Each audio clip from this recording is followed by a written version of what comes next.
யோவான் 3வது அதிகாரம் 16வது வசனத்தை வாசிங்க. யோவான் 3வது அதிகாரம் அதோடைய 16வது வசனம்.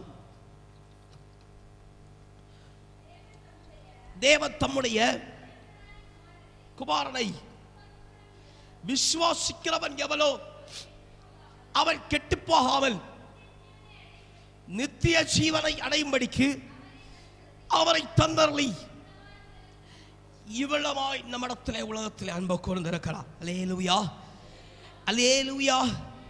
இப்போ இந்த யோவானுடைய சுவிசேஷ புஸ்தகத்துடைய வசனத்தை பார்க்கும் பொழுது ஏன் ஆண்டவர் இந்த ஏசாயா 54:10வது வசனத்தை கடந்து போய் யோவான் புஸ்தகத்தை ஏன் ஆண்டவர் தந்தார் என்று சொன்னார். இந்த ஏசாயா 54:10வது வசனத்தில் சொல்லப்பட்டிருக்க காரியம் எதை உணர்த்துகிற என்று சொல்லி இந்த வேத வசனத்தில் புதிய ஏற்பாட்டு காலத்தில் ஆண்டவர் சுவிசேஷமாய் அவன் ஆண்டவருடைய ஊழியம் செய்யப்பட்ட நாளில் ஆண்டவர் சொன்ன காரியம். அல்லேலூயா. இவனமாய் பிதா உங்களிடத்தில் அன்பு வைத்திருக்கிறார் என்று சொன்னார். அவன் ஒரு பெரிய திறந்த வாசல் உங்களுக்காக காத்திருக்கிறது. அல்லேலூயா. முன்குறிக்கப்பட்ட தீர்க்கதரிசிகள் மூலமாய் எழுதப்பட்ட காரியம் அவன் என்னுடைய கிருபை உன்னை விட்டு விலகாமலும் அவன் உனக்கு வைத்த சமாதானத்தின் உடன்படிக்கை உன்னை விட்டு விலகாமலும் இருக்கும் என்று சொல்லியிருக்கிறான் என்று சொன்னார். ஒரு திறந்த வாசல் உனக்கான அந்த வசனம். அல்லேலூயா, அல்லேலூயா.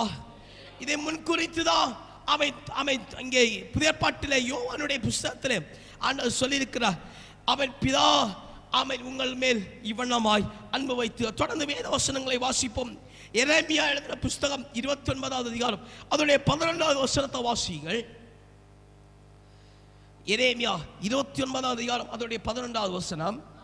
நீங்கள் எதிர்பார்த்திருக்கும் முடிவை உங்களுக்கு ஆண்டவர் கொடுக்கும்படிக்கு நான் உங்கள் பேரில் நினைத்திருக்கிற நினைவுகளை அறிவேன் என்று கர்த்தர் சொல்லுகிறார்.